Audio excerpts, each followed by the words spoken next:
तो बच्चों आज हम करेंगे वर्कशीट 9 ऑफ क्लास 8 और क्लास 8 की वर्कशीट 9 हम करेंगे। यहाँ बच्चों आप अपना नाम लिखेंगे और यहाँ जो है अपनी क्लास टीचर का नाम या मेरा भी नाम लिख सकते हैं, मैथ्स टीचर का नाम। तो आज की जो वर्कशीट है वो है हमारी linear equation in one variable पर। आपने पहले भी वेरिएबल के बारे में पढ़ा है, तो हम इस वर्कशीट से ही शुरू करते हैं। सबसे पहले ये जो वर्कशीट है हमारी, इसमें डियर स्टूडेंट लिखा क्या है। Dear student, in previous classes we have learn to make equations from algebraic expressions. जो क्लास 7th में आपने पढ़ा है उसमें स्टेटमेंट्स दी जाती थी। तो आपको in the we have learn to make equations from algebraic expressions. Algebraic expressions दिए जाते थे, उससे आपको स्टेटमेंट बनानी होती थी। Let's revise algebraic expression first with let's think. हम सबसे पहले वही एल्जेब्रिक एक्सप्रेशंस जो है उनको हम रिवाइज करते हैं, ठीक है। इसमें दिया है let's revise. Raju and Bina are two brothers. Binu, Raju और बीनू दो ब्रदर्स हैं। Binu is younger than Raju by 3 years।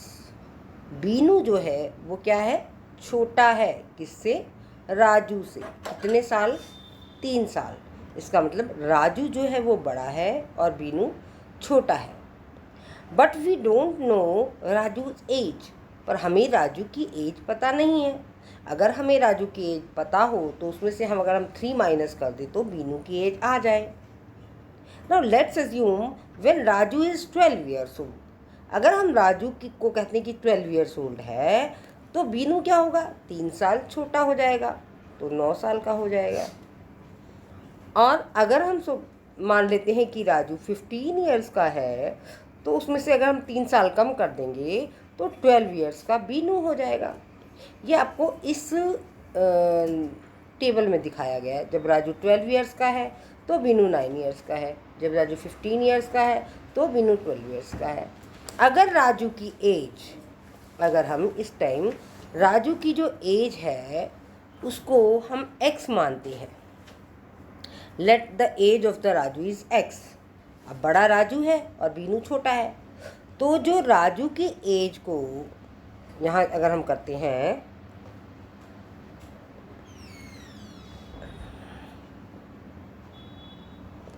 कि लेट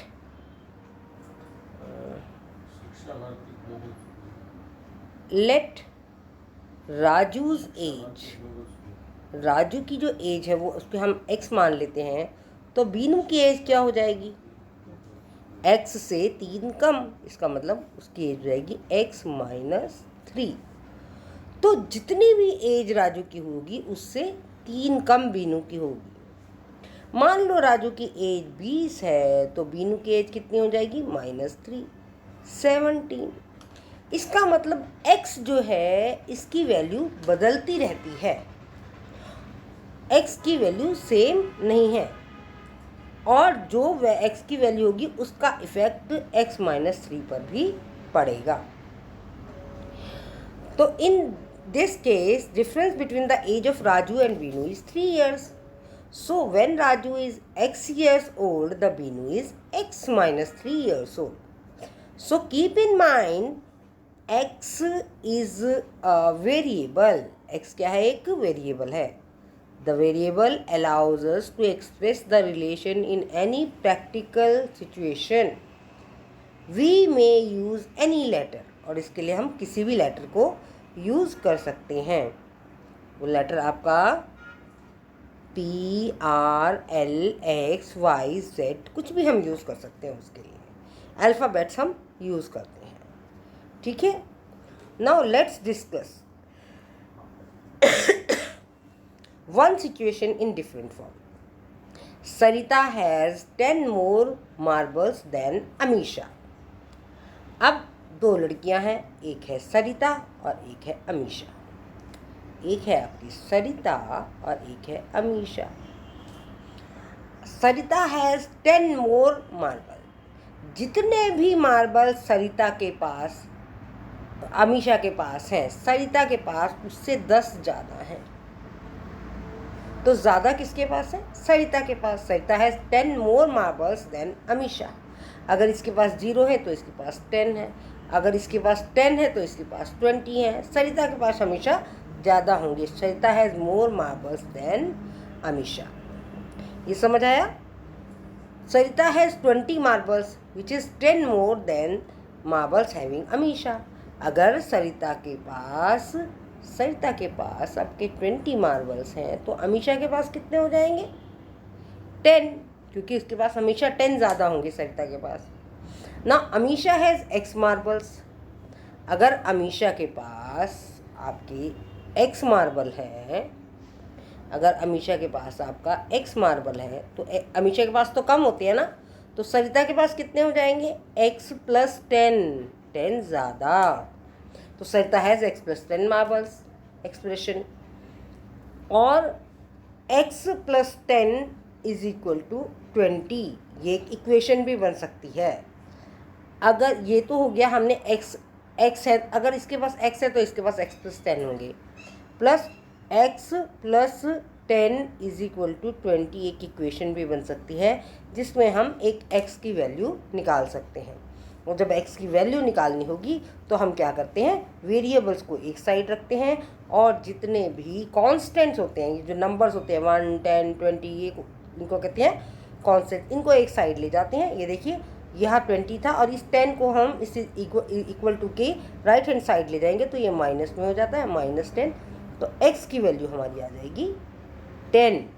ये मैंने आपको इक्वेशन सॉल्व करके भी दिखा दिया है। इक्वेशन में क्या होता है? ये कहलाती है लेफ्ट हैंड साइड और ये कहलाती है RHS। एक होती है LHS और एक होती है RHS। ये कहलाएगी आपकी LHS और ये कहलाती है RHS। और जो भी एल्जेब्रिक इक्वेशन होती हैं इसमें LHS हमेशा RHS के इक्वल होती है। ठीक है, फिर हम चलते हैं, इसको हटाएं, कैंसिल करते इसको। फिर उसके बाद क्या है? इन द स्टेटमेंट 2 में क्या है? सरिता हैज़ 20 मार्बल्स। सरिता के पास कितने मार्बल्स हैं? 20। And the marbles 10 more than Amisha. और अमीशा से वो मार्बल्स ज़्यादा हैं, 10 ज़्यादा हैं। That has been expressed in the form of equation. We identify an equation by minus a sign of equality is equal to दिखाकर हम उसको आइडेंटिफाई करते हैं। And there is no equal sign in expression.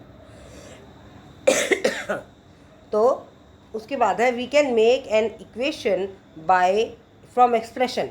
हम एक expression से एक equation बना सकते हैं यूजिंग अ वेरिएबल, और उस वेरिएबल को यूज़ करके। देखिए इसमें दिया हुआ है सबसे पहले LHS RHS के इक्वल होना चाहिए। और solution of equation, both sides of the equations are balanced. दोनों साइड्स जो है इक्वेशन की उनको बैलेंस करते हैं by measuring balance in all the elementary operations. और उसके बाद प्लस माइनस बेसिक ऑपरेशन जिसे हम कहते हैं, प्लस माइनस डिवीज़न मल्टीप्लिकेशन, वो बोथ साइड्स पे करते हैं और इक्वेशन को हम क्या करते हैं? सॉल्व कर लेते हैं। ठीक है, अब इसमें जो है साइड में आपको दिया हुआ है, यहाँ दिया है आपको कि फ्रॉम अबव एग्जाम्पल, ये ऊपर जो आपको एग्जाम्पल दिया था x + 10 = 20 दिया हुआ था उसमें आपको, है ना? x + 10 = 20। तो x इसमें हो गया वेरिएबल और x + 10 linear expression and sign of equality is equal to, इसको लीनियर एक्सप्रेशन कह देते हैं जिसमें आपका वेरिएबल और कांस्टेंट दोनों मिल जाते हैं। ठीक है, तो x जो है वेरिएबल है, x + 10 जो है लीनियर एक्सप्रेशन है और इज इक्वल टू है साइन ऑफ इक्वलिटी। इसके बाद हम क्या देखते हैं? Find out. अब हमें देखना है ये कि find out the equations in variable and encircle the given equation. Given equation जो है उसमें क्या करना है हमें? Equation against the serial number. तो हमें क्या करना है, find out the linear equation in one variable. Linear equation in one variable में जो है, encircle the given equation against the serial number. जिसमें वन वेरिएबल है ऐसी इक्वेशन को हमें एनसर्कल करना है। तो हम क्या करते हैं, एक मिनट, वन वेरिएबल में जो है हमारी, वन वेरिएबल में जो हमारी, एक मिनट, जो हमारी find out the linear equation in one variable, जो वन वेरिएबल में है, और फिर उसको क्या करते हैं हम, encircle the given equation against the serial number. जो वन वेरिएबल में है उसके सीरियल नंबर के सामने हमें एनसर्कल करना है। जैसे ये दी हुई है हमारी x+1 x+5 is equal to x+3 is equal to 5। तो ये हमारा क्या है, वन वेरिएबल है, इसमें केवल x वेरिएबल है। इसमें क्या है, 3y+5 इज इक्वल टू 2। तो ये दोनों कांस्टेंट है, 5 और 2, और वेरिएबल है सिर्फ y, तो ये भी हमारा वन वेरिएबल हो गया। x+4 इज इक्वल टू 21, इसमें भी केवल x है, या तो x हो या y हो या z हो। अगर एक जैसा है वेरिएबल, एक ही वेरिएबल है, तो उसे हमें एनसर्कल करना है। इसमें देखिए सिर्फ x है, तो इसको भी हम वन वेरिएबल में ले लेंगे। यहाँ है y भी है, x भी है, z भी है, तो इसको हम एनसर्कल नहीं करेंगे, क्योंकि इसमें केवल एक वेरिएबल नहीं है, इसमें 1 2 3 वेरिएबल्स हैं। ठीक है बच्चों, इसके बाद हम क्या करते हैं, इसमें आते हैं, इसमें जो 4p इज इक्वल टू 20, इसमें भी केवल p है, एक ही वेरिएबल है, तो इसको भी सर्कल कर देंगे। फिर इसका t/3 इज इक्वल टू 2, इसमें भी ओनली t एक वेरिएबल है, तो इसको भी हम सर्कल कर देंगे। ऐसे इसमें 2x+4 is equal to x है।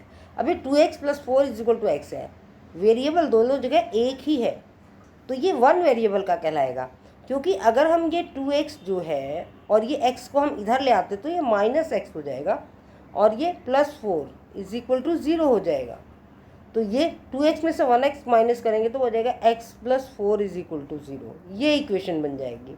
तो इसमें सिर्फ हमारा वन वेरिएबल है, तो इसको भी हम एनसर्कल करेंगे, सिर्फ वेरिएबल जो है वो x है। और जो हमारा नेक्स्ट क्वेश्चन है उसमें क्या है, x+y is equal to 3z। इसमें हमारा x भी है, y भी है, z भी है, तो ये हमारा वन वेरिएबल वाली इक्वेशन नहीं है। बच्चों अपना ध्यान रखेंगे, और आप डिस्टेंस मेंटेन करके रखेंगे, मास्क लगा के रखेंगे।